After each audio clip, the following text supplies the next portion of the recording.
Bismillahirrahmanirrahim. Assalamualaikum warahmatullahi wabarakatuh. Alhamdulillahi rabbil alamin. Assalatu wassalamu ala sayyidina Muhammadin habibi rabbil alamin, imamil muttaqin, sayyidil anbiya'i wal mursalin, sayyidina wa habibina wa syafi'ina wa maulana Muhammadin wa ala alihi wa sahbihi ajma'in. Amma ba'd. Ayyuhal hadirun rahimakumullah.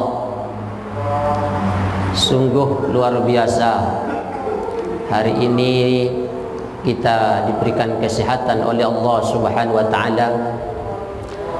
Maka seyogyanya kita mengucapkan syukur dengan mengucapkan kalimat alhamdulillahi rabbil alamin, sebagai bukti bahwa kita adalah hamba Allah yang beriman, sebagai pernyataan atas segala nikmat karunia yang Allah berikan kepada kita. Tidak sedikit saudara-saudara kita yang hari ini sampai saat ini masih terbaring di rumah sakit. Mereka sesama muslim, sama seperti kita. Mereka juga kepingin beribadah kepada Allah, namun Allah berikan cobaan yang lain. Ada juga sebagian saudara kita yang diberikan kesehatan oleh Allah, namun belum mempunyai kesempatan untuk hadir sholat subuh berjamaah. Karena semua itu tergantung daripada keimanannya kepada Allah Subhanahu wa taala. Kita yang duduk manis di masjid ini diberikan kesehatan oleh Allah, diberikan kesempatan oleh Allah, sekaligus Allah anugerahi, Allah tanamkan iman di dalam hati kita, sehingga walaupun ngantuk di saat subuh tidur enak, terlelap, tapi terketuk hati kita untuk menuju masjid Allah, bermunajat kepada Allah, beribadah kepada Allah, mengharapkan ridho dari Allah Subhanahu wa taala. Fa bi ayyi ala'i rabbikuma tukadziban. Nikmat mana lagi yang akan kita ingkari yang Allah berikan kepada kita? Kita ketahui bersama, Bapak Ibu sekalian, nikmat itu akan terasa nikmatnya dan luar biasa harganya ketika sudah hilang dari kita. Contoh, ketika orang menjadi kaya raya, diberikan harta oleh Allah, dititipkan harta benda oleh Allah, tidak terasa nikmatnya hal yang biasa. Tapi ketika nikmat tersebut diangkat oleh Allah, jatuh miskin, melarat, susah, baru akan terasa bahwa nikmat kekayaan itu luar biasa. Nikmat sehat pun demikian. Di saat diberikan sehat oleh Allah, bagi orang yang tidak merasa bahwa sehat adalah nikmat yang luar biasa, hal yang biasa, tidak sholat subuh biasa-biasa saja, tidak sholat zuhur biasa saja, tidak terasa nikmatnya yang Allah berikan kepadanya. Tapi di saat oleh Allah diangkat kesehatannya, diganti dengan penyakit, luar biasa, terasa betul nikmatnya. Di saat sakit, Bapak Ibu sekalian, tidak bisa kita melakukan apa-apa. Jangankan mau beribadah, makan, mau memasukkan seteguk air, satu suap nasi susahnya luar biasa. Jangankan makanan itu, obat pun susah. Baru pada saat itu akan merasa diri kita bahwa nikmat sehat itu luar biasa dan mahal harganya. Jabatan sama halnya demikian. Di saat diberikan jabatan oleh Allah, dititipkan jabatan supaya mengurus umat, supaya mensejahterakan rakyat, tidak terasa bahwa nikmat itu luar biasa. Bahkan tidak sedikit orang yang dititipkan jabatan sombong di hadapan umat manusia. Bukan hanya sombong di hadapan rakyatnya, tapi sombong kepada Allah Subhanahu wa ta'ala, lupa akan nikmat jabatan yang Allah titipkan. Tapi di saat terjadi pergeseran nilai, masyarakat mencemohkannya, umat sudah tidak percaya kepadanya karena dianggap seorang pendusta yang mengkhianati umat dan rakyatnya, maka saat itu dicabut statusnya oleh umat, oleh rakyat, baru pada saat itu akan terasa bahwa nikmat kekuasaan luar biasa nikmatnya. Kita yang diberikan kesehatan oleh Allah, kalau tidak dibarengi dengan keimanan di dalam hati kita, biasa-biasa saja. Jangan sampai nikmat yang Allah titipkan kepada kita Allah ganti dengan penyakit. Betapa sedihnya saudara-saudara kita yang saat ini masih sakit. Kita hanya bisa berdoa kepada Allah, ya Allah, mudah-mudahan saudara, famili kita semuanya disehatkan oleh Allah. Bangsa kita, negara kita dibebaskan dari semua mara bahaya. Kalau terjadi dengan kita, bagaimana nasib kita? Hadirin ma'asyiral muslimin, jamaah salat subuh yang Allah muliakan. Salawat teriring salam kita haturkan kepada junjungan kita. Beliaulah revolusi Islam sedunia yang menjadi panutan kita. Tak pernah di antara kita hidup di zamannya tidak ada. Melihat wajahnya yang sangat mulia secara langsung tidak. Tapi kita yakin, kita beriman bahwa beliau adalah Rasulullah. Beliau adalah kekasih Allah. Kenapa kita percaya akan adanya Rasul? Kita percaya dengan kerasulan Nabi Muhammad sallallahu alaihi wasallam karena adanya iman. Allah titipkan di hati kita, sehingga kita percaya betul bahwa walaupun kita tidak pernah hidup di zamannya, tidak pernah menyaksikan secara langsung wajahnya yang sangat mulia, kita percaya bahwa beliau adalah Rasulullah. Itu pun karena perjuangan baginda agung Nabi besar Muhammad sallallahu alaihi wasallam. Maka sangat disayangkan kalau ada sebagian umat manusia yang menistakan ajaran Nabi Muhammad sallallahu alaihi wasallam. Mudah-mudahan Allah ridha, Rasul cinta, sehingga suatu saat nanti kita bisa berkumpul bersama beliau di dalam surganya Allah Subhanahu wa ta'ala. Hadirin ma'asyiral muslimin, Bapak Ibu sekalian yang Allah muliakan, pada kesempatan pagi ini mari kita belajar bersama. Yang di depan yang berbicara tidak maksud menggurui, tapi kita sharing untuk menggali ilmunya Allah. Karena tidak ada ilmu Allah kecil, tidak ada. Yang menganggap bahwa ilmu itu adalah kecil berarti ciri-ciri orang yang sombong. Karena ilmu sendiri adalah sifatnya dari Allah Subhanahu wa ta'ala yang maha tinggi. Kita makhluk yang tidak berpangkat di hadapan Allah Subhanahu wa ta'ala, malu kalau kita merasa ilmu itu kecil, bahkan menganggap remeh. Maka pada pagi ini kita telah bersama, kita pelajari bersama ilmunya Allah. Mudah-mudahan dengan kita belajar ilmunya Allah mendapatkan maghfirah dari Allah Subhanahu wa ta'ala. Kaki yang melangkah ke sini tidak sia-sia, semuanya diberikan balasan pahala oleh Allah Subhanahu wa ta'ala. Apalagi di saat subuh. Ini umat manusia, Bapak Ibu sekalian, Kalau seandainya paham, tahu, mengerti pahala sholat subuhnya ke masjid, dibarengi lagi dengan mengaji, paham betul kalau pahalanya luar biasa. Seandainya dia harus berjalan dengan wajahnya, maka dia akan rela merangkak menuju ke masjid.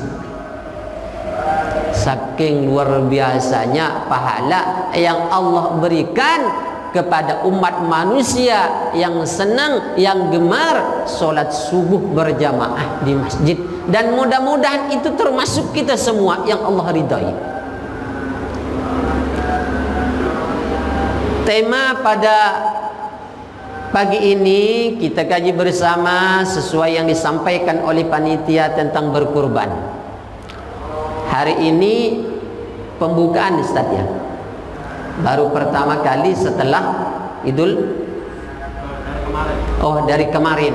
Baik Bapak Ibu sekalian, sebentar lagi kita akan melaksanakan Hari Raya Idul Adha. Ini bukan hal yang aneh. Di antara kita ada yang berumur 40, ada mungkin yang 45, 50 dan sebagainya. Idul Adha bukan hal baru. Tentunya banyak para masyayikh, para asatidz, para habaib yang telah menyampaikan ilmu-ilmu tentang berkurban. Apalagi ilmu-ilmu fikihnya banyak luar biasa, furu'nya banyak, bercabang berbagai macam pendapat. Kita ketahui bahwa berkurban itu bersumber dari perintah Allah, yang pada saat itu Allah perintahkan kepada nabinya yang bernama Nabi Ibrahim alaihissalam. Bapak Ibu sekalian, apakah ada dulu kurban sebelum Nabi Ibrahim? Ada. Terjadi pada siapa? Putranya Nabi Adam alaihissalam, Qabil dan Habil, mendapatkan perintah dari Allah untuk melaksanakan kurban. Bersambung sampai kepada Nabi Ibrahim. Kronologisnya, di saat itu Nabi Ibrahim ini orang yang kaya raya, Bapak Ibu sekalian, konglomerat, miliuner. Nabi Sulaiman terkenal dengan orang yang kaya raya. Nabi Ibrahim pun orang yang kaya raya, yang Allah anugerahi keagungan luar biasa berupa harta benda. Sehingga pada saat itu Nabi Ibrahim sampai berkurban 1000 kambing, 300 unta. Kira-kira ada nggak zaman sekarang? Ada nggak orang kaya berkurbannya sampai 1000 kambing, 300 unta? Ada satu, kurus lagi. Ini Nabi Ibrahim melaksanakan hal yang demikian sehingga gempar penduduk bumi, penduduk langit kagum. Bapak Ibu sekalian, luar biasa. Nabi Ibrahim alaihissalam melaksanakan kurban 1000 kambing, 300 unta, luar biasa. Viral Pak, di mana-mana ada. Seandainya waktu itu ada medsos, ada YouTube, ada Facebook dan sebagainya, ya viral Nabi Ibrahim. Kenapa? Karena perbuatannya beribadah kepada Allah, nggak tanggung-tanggungnya berkorban, bukan untuk dirinya, dibagikan kepada para tetangganya, para sahabatnya, penduduk yang ada pada saat itu. Kata Nabi Ibrahim, itu mah kagak seberapa, baru 1000 kambing, 300 unta. Saat itu Nabi Ibrahim belum dikaruniai anak. Nabi Ibrahim nikah dengan Siti Syarah, nggak punya anak Bapak Ibu sekalian, sampai umur 860 tahun. Nabi dulu beda dengan umat Nabi Muhammad. Umat Nabi Muhammad sallallahu alaihi wasallam umurnya pendek, pahalanya banyak. Kerja mah dikit, duit banyak, mau. Itu umat Nabi Muhammad. Sok lihat, Nabi Muhammad wafat umur 63 tahun. Sok Nabi yang lain ratusan tahun, Bapak Ibu sekalian. Umat Nabi Muhammad 50, 60, kalau ngikut Nabi 63, kalau lebih bonus. Tapi pahalanya oleh Allah diberikan yang luar biasa, lebih daripada umat-umat yang lain. Lanjut cerita, Nabi Ibrahim alaihissalam tidak pernah punya anak pada saat itu, menikah dengan Siti Sarah. Kata Nabi Ibrahim, itu mah kagak seberapa.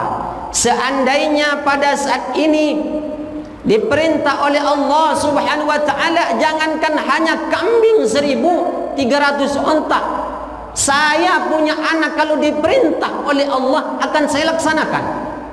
Nih muncul sifat manusiawinya. Manusiawi, Pak. Nabi Ibrahim manusia, cuma dijaga kemanusiaannya oleh Allah subhanahu wa ta'ala. Terlintas di lisannya Nabi Ibrahim alaihissalam, sampai kata si Sarah, ya ini udah berapa puluh tahun kita menikah kagak punya anak, udahlah si ayam menikah lagi. Wih, tawaran luar biasa tuh, Pak. Siti Sarah menyuruh Nabi Ibrahim suruh menikah.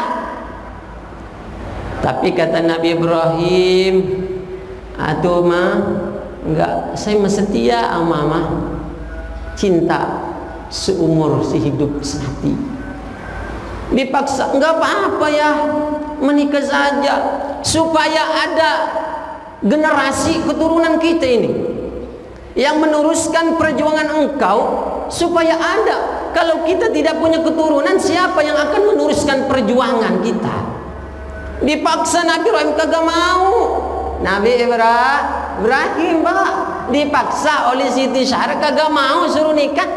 Sok kita, Pak, kagak dipaksa mah mau kira-kira? Mau kita tuh ya. Nabi Ibrahim dipaksa nggak mau, karena permintaan istrinya. Menikahlah Nabi Ibrahim dengan Siti Hajar. Dianugerahi seorang anak bernama Ismail alaihi salam. Bapak Ibu sekalian, ini istri solihah dan suami yang soleh. Kita terkadang istri kagak nawarin, sang suami nawar, maksa lagi. Itu kita bukan Nabi. Nabi suci, maksum hatinya kepada Allah subhanahu wa ta'ala. Sehingga suatu saat sampailah Nabi Ibrahim alaihissalam, satu-satunya putra yang disayangi oleh Nabi Ibrahim alaihissalam. Ganteng luar biasa, gagah, bersih, cerdas anaknya. Sampai menginjak remaja. Di dalam Al-Quran tidak disebutkan umurnya, tapi disebutkan menginjak remaja. Kira-kira sudah bisa bantulah orang tuanya. Mimpi Nabi Ibrahim dalam mimpinya buat syarat. Dulu ente pernah berjanji, ingat janjimu. Di saat kamu berkurban 1.000 kambing 300 unta, kau berjanji jangankan kambing dan unta, putraku seandainya ada diperintah oleh Allah akan kukorbankan. Kaget Nabi Ibrahim tengah malam, Pak. Ini mimpi apa wahyu? Bingung Nabi Ibrahim. Sampai Nabi Ibrahim besoknya mimpi lagi, mimpinya sama. Sampai ketiga kalinya mimpi.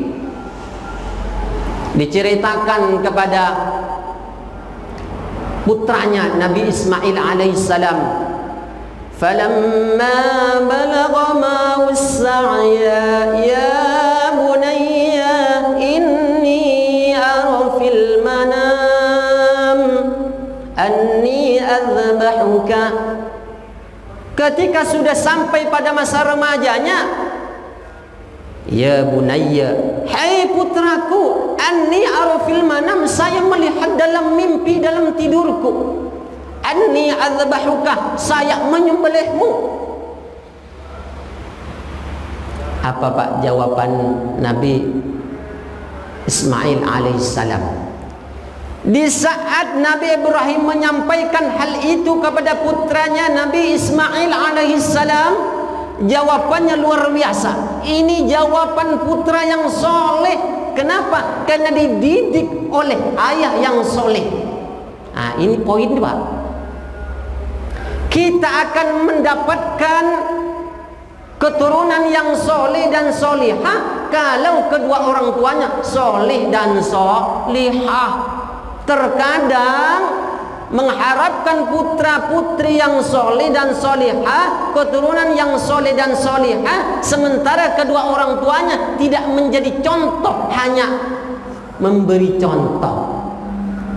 Kira-kira beda kagak memberi contoh sama menjadi contoh Pak? Nah, rajin sholat ya ke masjid, biar jadi anak soleh dan solehah, sekolahnya yang benar. No, lihat. Dulu saya punya saudara sukses. Kenapa? Waktu kecilnya rajin, taat kepada orang tua, pintar ke orang tua, pintar memberi contoh. Siapa contohnya? Orang lain contohnya. Tapi sangat sedikit orang tua yang menjadi contoh kepada putra dan putrinya. Kalau menjadi contoh dirinya Pak. Bapak Ibu sekalian, kita yang bergerak, kalau kepengen putra putri kita, keturunan kita menjadi anak yang soleh dan solihah, kitanya pun harus menjadi contoh soleh dan solihah. Kalau kepengen anak kita mau rajin baca Al-Quran, jangan kebalik, ayah dan ibunya rajin baca Quran. Kalau anaknya, nak belajar sono, besok ada PR, kerjain lu tugas, ditanyain sama guru, si bapaknya Pak, kagak bisa kita mengharapkan putra dan putri yang soleh dan solihah, sementara kita sebagai orang tua tidak menjadi contoh soleh dan solehahnya.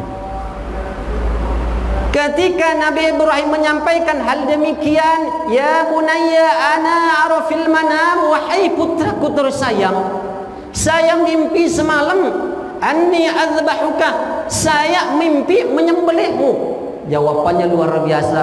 Ya abati if'al ma tu'mar, wahai ayahku, wahai abiku, wahai bapakku, if'al ma tu'mar, laksanakan sebagai yang diperintahkan oleh Allah Subhanahu wa taala.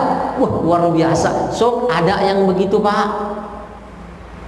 Sang bapak cerita, tadi malam cerita, semalam saya mimpi nyembelih kamu nih, karena sebulan lagi Idul Adha. Kata anak, kira-kira apa jawabannya? Gila lu, bahasanya kasar lagi. Bapak apaan? Anak sendiri mau disembelih? No. Kok muncul bahasa yang kasar? Karena selama ini yang direkam, yang didengar, yang dilihat, yang diperhatikan oleh putra dan putrinya adalah perbuatan perkataan yang kasar yang dicontohkan oleh kedua orang tuanya, sehingga putra dan putrinya berbahasa kasar, berkelakuan yang kasar. Nabi Ibrahim gak demikian, sehingga ketika disampaikan hal ini, jawabannya luar biasa. If'al, luar biasa.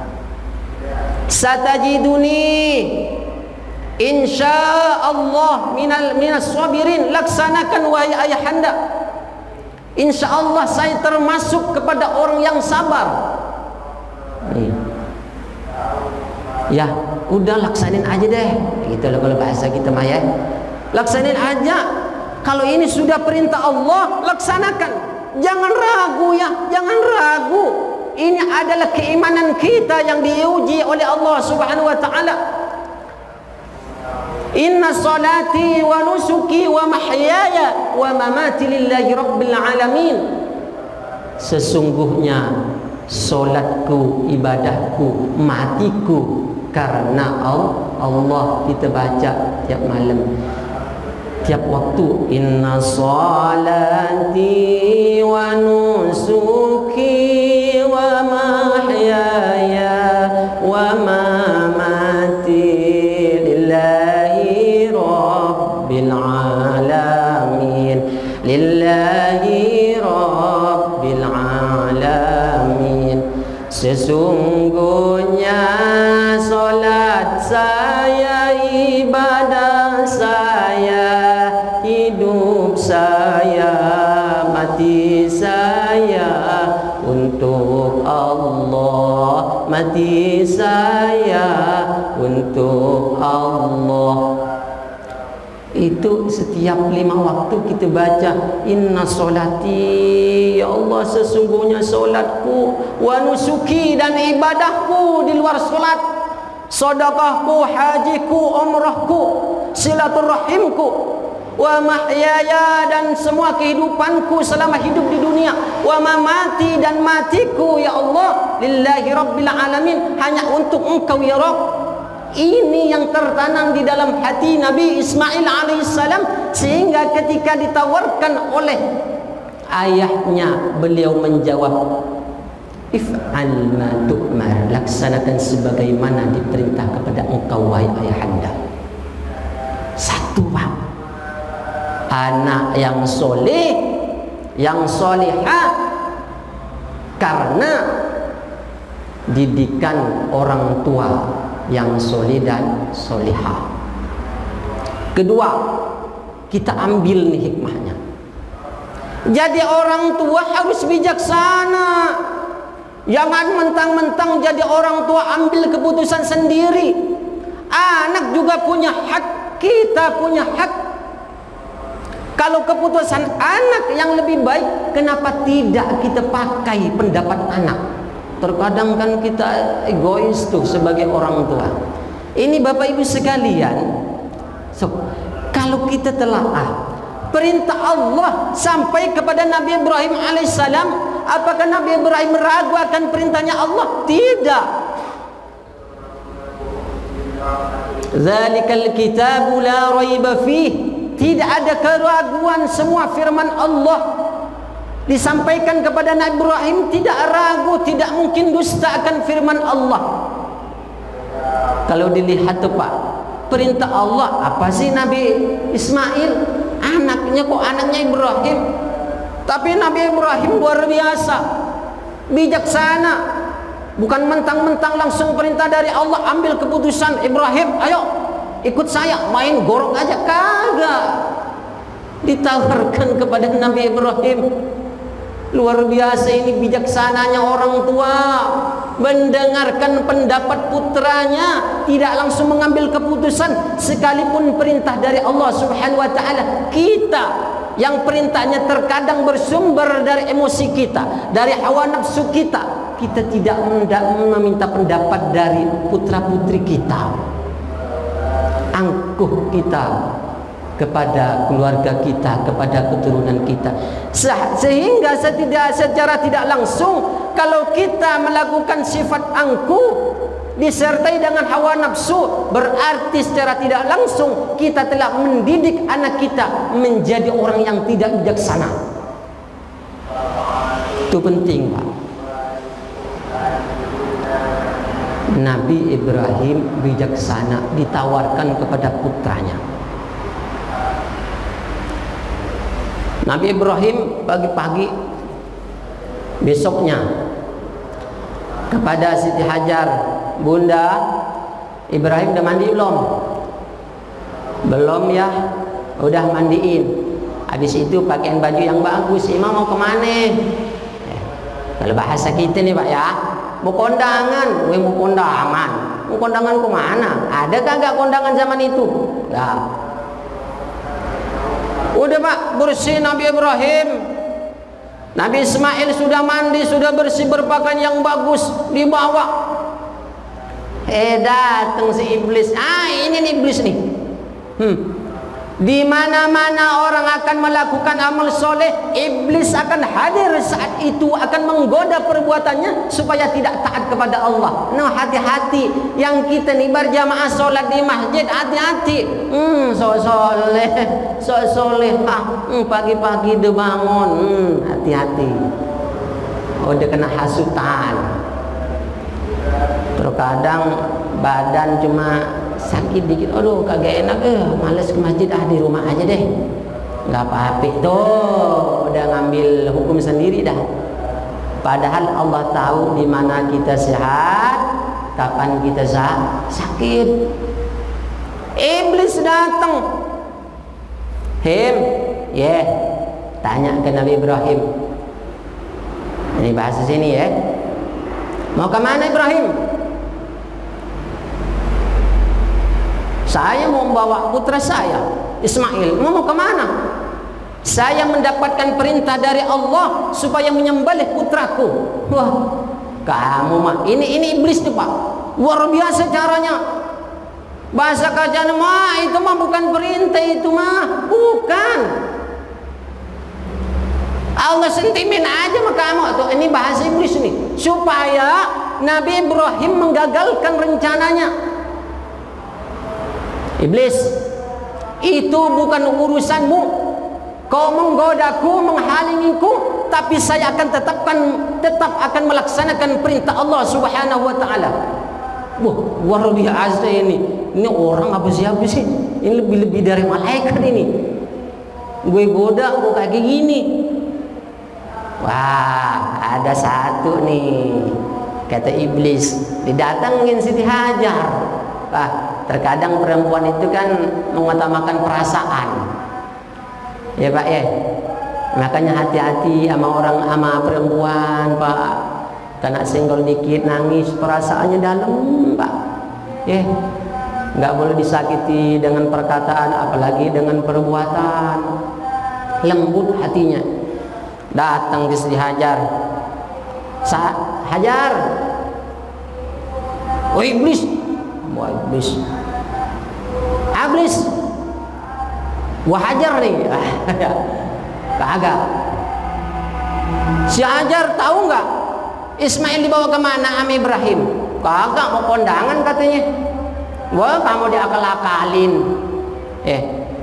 Emang mau kemana tuh suami saya, anak saya? Itu Ismail putramu akan disembelih oleh suamimu Nabi Ibrahim. Katanya sih perintah Allah. Kata Siti Hajar, Pak, ini istri yang solihah. Iblis, kalau memang perintah Allah, jangankan putraku yang akan disembelih oleh suamiku, saya sendiri akan menjadi korban, akan melaksanakan perintah Allah Subhanahu wa taala. Kata si iblis ini lebih dahsyat lagi dari suaminya nih. Bahaya nih. Saya kira nih, dikirain luluh hatinya, lolos ini, ternyata kagak. Nyampe Pak, satu lagi. Wah, Ismail nih anak ABG nih. Ismail anak ABG gue datengin nih. Ismail, kamu tahu nggak? Kamu disembelih? Iya tahu. Karena ayah saya sudah menyampaikan. Mana ada Ismail, ayah yang akan menyembelih putranya sendiri. Itu hanya perintah bohongan disampaikan oleh ayahmu, itu perintah dari Allah. Bukan itu.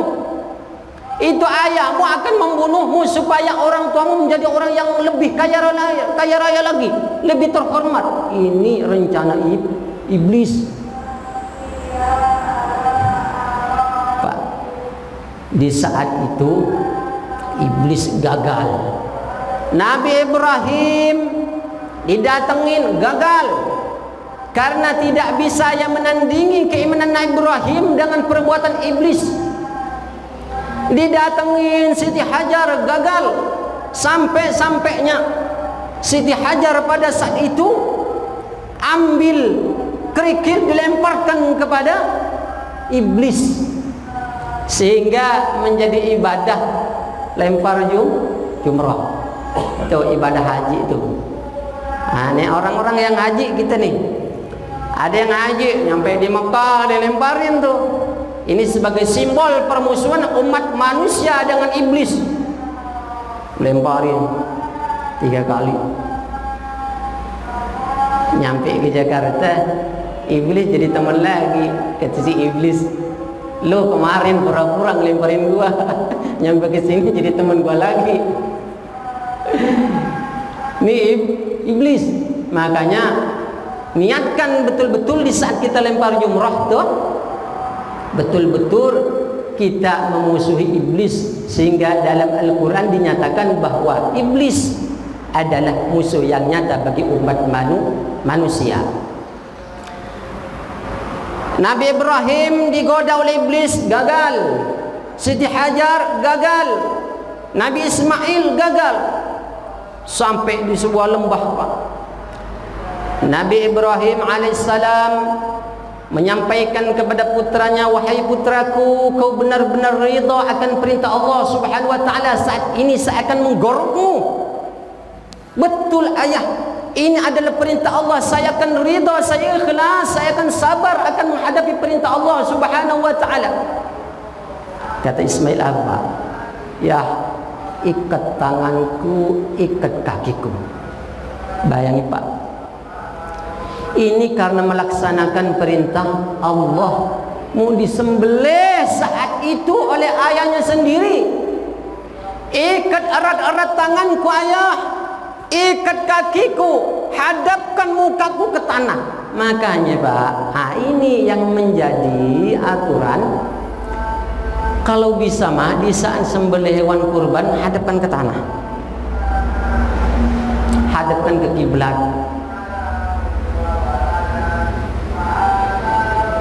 Supaya tidak bergerak ayah, supaya nanti ketika ayah menggorok leherku tidak terasa sakitku. Makanya di saat berkurban, berikan posisi yang paling enak kepada hewan kurbannya. Jangan ditakut-takuti kalau bisa mah Pak ya. Di saat kita motong kurban nih, motong kurban tuh hewan kurban, sapi dipotong di sini, yang belum dipotong mah kalau bisa jangan sampai ngelihat, jangan sampai ngelihat Pak. Kasihan. Walaupun toh memang ibadahnya hewan kurban ya di situ, ibadahnya itu dipotong itu menjadi ibadah buat dia. Tajamkan ayah pisaunya supaya nanti menggorok leherku tidak terasa sakit. Ikat kaki dan tanganku, hadapkan mukaku ke tanah. Makanya pisaunya tajemin Pak. Ini pengalaman nih, pengalaman ada, lihat dulu lah. 2 tahun yang lalu ya. Pisaunya udah diasah, dipotongin kambing deh. Jangankan kulitnya Pak, bulunya kagak putus. Ini kagak kulit gini, kasihan tuh hewan, kasihan. Maka kalau belum punya pisau, beli yang tajam, beli yang tajam, yang bagus. Kalau bisa mah, kalau bisa ini leher hewan kurban, langsung putus tuh. Itu bagus. Ikan diajari oleh Nabi Ibrahim alaihissalam. Nabi Ismail perintahkan kepada ayahnya, ayahku ikat kakiku, tanganku, asah pisaumu yang tajam. Kalau nyembelih yang paham juga, jangan kagak paham pura-pura paham nyembelihnya. Yang berani lagi, yang berani Pak, yang berani. Ini mah yang nyembelih takut darah. Pas dipotong, seret, takut darah, udah pingsan duluan. Sapinya belum mati dah, pingsan duluan. Habis dah uang DKM buat ngobatin tukang jagal. Takut dah. Yang berani, yang bagus tukang jagalnya. Lebih bagus lagi dipotong sendiri. Kalau ada para jamaah yang berkurban besok-besok nih, kalau paham potong sendiri lebih afdol. Kalau kagak, serahkan dah sama pengurus di sini, ya. Banyak di sini ustaz-ustaz yang udah biasa. Tapi tidak semua ustaz walaupun bisa belum tentu berani loh, belum tentu berani. Saya aja kalau motong itu masih kasihan, ya. Kalau tukang jagal itu, kalaupun bukan ustaz tapi dia paham ilmunya enggak apa-apa, ya. Udah biasa. Serahkan kepada yang ahlinya. Kalau tidak perkara apapun tidak disampaikan, tidak diarahkan kepada yang ahlinya, maka rusak nanti. Kalau seperti tadi orang yang takut darah nyembelih hewan kurbannya belum mati, yang nyembelih udah pingsan duluan. Tuh. Satu pisaunya tajam, berikan posisi yang paling enak buat hewan tuh. Kalau sekarang ada alat, misalnya orang Islamik, orang Arafah punya alat supaya nanti sapinya enak posisinya supaya kagak goyang, misalnya, ya usahakan ada. Karena tidak sedikit Pak, terkadang nyembelih tuh, nyembelih syaratnya dua nih yang harus putus, urat napas, urat nadinya nih sama tenggorokan, urat yang buat makan tuh, nah itu harus putus. Jangan kagak paham motong urat buat makannya putus, urat nadinya buat napas kagak, habis dipotong bangun tuh sapi ngejar-ngejar lagi. Ada nggak begitu? Ada. Kenapa? Urat pernapasannya belum putus. Dibilangin, wah itu si sapi kesurupan. Bukan sapinya yang kesurupan, tukang potongnya kagak paham. Ya, ada berarti ada urat yang belum putus. Makanya dua urat ini harus putus. Urat aliran darah ini, napas ini, sama urat makannya itu harus putus. Maka insya Allah sapinya ketika dipotong langsung mati kagak lama. Kemarin ada orang motong ayam, dipotong ayam Pak, habis dipotong ayamnya biasa aja Pak, biasa jalan aja, lari, dikejar-kejar lari aja. Nah ini nih, walaupun pisaunya tajam, tapi kalau di antara dua urat itu tadi ada yang belum terputus, maka bisa jadi hewan kurban tadi bisa bangun lagi. Tuh, tajamkan sebagaimana diajarkan oleh Nabi Ibrahim dan Nabi Ismail alaihissalam. Ketika dihadapkan ke tanah, diikat kaki dan tangannya oleh Nabi Ibrahim alaihissalam, kata Nabi Ismail apa? Ayah, hati-hati jangan sampai terkena baju, darahku terkena bajuku sehingga nanti kalau ketahuan ibu-ibu akan menjadi sedih. Ini sebenarnya gambaran. Yang melihat tuh sedih. Sapi ini yang tadi jauhin, kalau bisa mah jauhin, kalau bisa kagak ngelihat sama yang dipotong temennya tuh. Pas mau digorok Pak oleh Nabi Ibrahim alaihissalam, kebalik nih pisau. Begini Pak, kebalik lagi. Ya Allah. Pisau diambil oleh Nabi Ibrahim alaihissalam, dihunuskan ke batu, pecah tuh batu. Hai pisau, kamu buat sembelih putraku tidak bisa. Batu sekeras itu bisa pecah. Bicara tuh pisau. Nabi Ibrahim, saya hanya menjalankan perintah dari Allah Subhanahu wa taala, sementara menyembelih adalah kemuanmu saat itu. Saat ini saya diperintah oleh Allah supaya menjadi tumpul, tidak menyembelih putramu Nabi Ismail alaihissalam, diganti oleh malaikat Jibril dibawain. Ada yang menafsirkan kibas, ada yang menafsirkan kambing, yang jelas hewan kurban dah tuh. Dibawain Pak, diganti. Disampaikan lewat firman Allah Subhanahu wa taala, ya Nabi Ibrahim, saat ini keimanmu sudah sempurna, itu hanya ujian dari Allah Subhanahu wa taala. Maka yang disembelih saat ini bukan putramu, bukan Ismail, itu hanya ujian keimanmu kepada Allah Subhanahu wa taala. Disembelihnya diganti dengan kambing.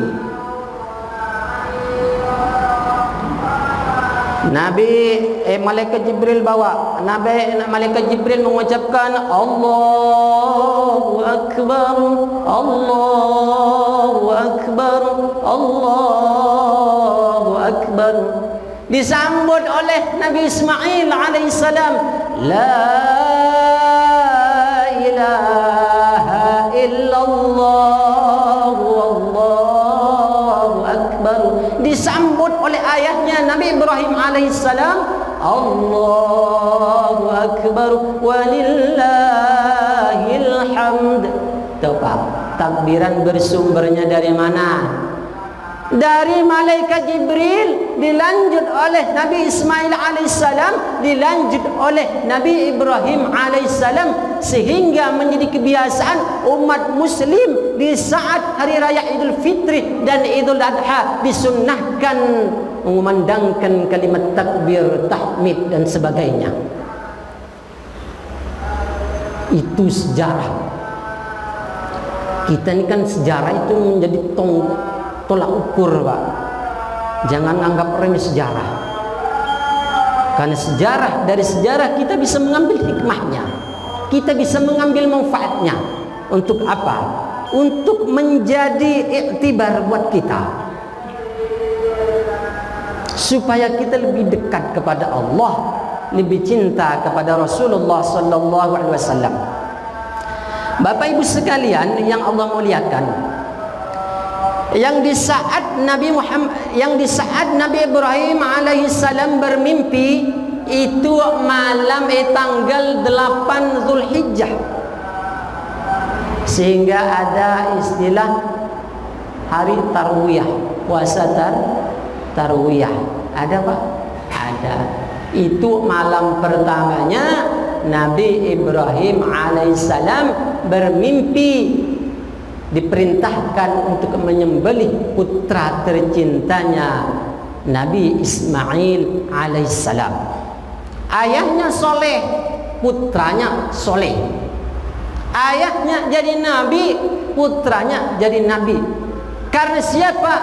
Karena doa, perjuangan, perbuatan kedua orang tuanya dekat kepada Allah Subhanahu wa taala.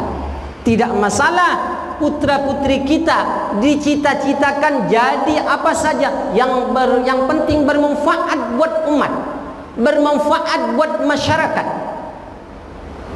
Tapi ingat, kita sebagai orang tua terpenting harus menjadi contoh terhadap keturunan kita, dzurriyyah kita, famili kita. Baru insya Allah doa-doa, cita-cita itu dikabulkan oleh Allah Subhanahu wa ta'ala. Bapak Ibu sekalian, sementara sampai di sini, nanti kita lanjut pembahasan jika memang sudah ada waktu. Untuk sementara silakan jika ada hal yang mau ditanyakan atau didiskusikan. Assalamualaikum warahmatullahi wabarakatuh. Waalaikumsalam warahmatullahi wabarakatuh. Konfirmasi aja nih, Pak.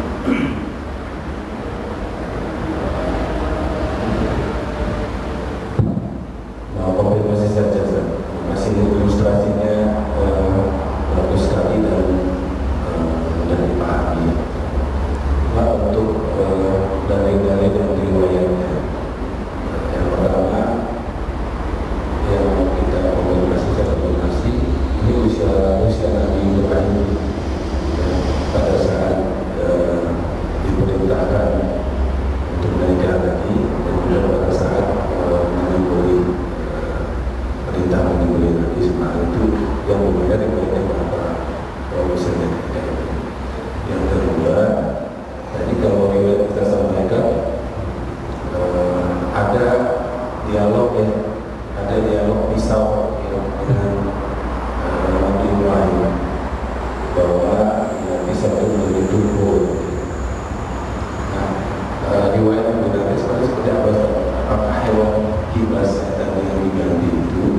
tersembelih tertumpah darahnya atau tidak dengan pisau itu, sehingga nanti akan menjadi syariat. Dan tadi diilustrasikan ya hewan baiknya tidak berlian gitu kan, sebenarnya sama seperti permintaan Nabi SAW. Namun ini dua itu supaya dengan ilustrasi dan cerita mungkin kita bisa menceritakan kepada anak yang riwayatnya benar.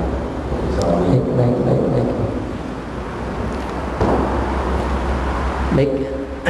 Hewan kibas tadi, kambing itu disembelih dengan pisau itu, ya. Ini dalam satu riwayat, kalau nggak salah nama kitabnya Mishkatul Khitam, ya. Jadi di situ dijelaskan, maklum ini sejarah, ya Pak ya. Nah, pisau itu di saat disembelihkan kan tumpul, terbalik. Kemudian diuluskan ke batu, batunya itu pecah. Sehingga ditanya oleh malaikat Jibril seperti yang tadi saya sampaikan. Itu. Kemudian umur Nabi Ibrahim ya 860, kalau nggak salah itu Pak ya, 860 tahun. Jika nanti ada yang pendapat lain silahkan. Demikian. Hewan kibasnya itu tertumpah darahnya atau tidak? Hewan kibasnya saat itu betul, ya, karena Nabi Ismail dipotong tidak bisa, maka digantikan dengan hewan kibas. Hewan kibas pun disembelih oleh Nabi Ibrahim alaihissalam, tertumpah darahnya. Ya, gitu Pak ya. Silahkan yang lain barangkali ada, mangga.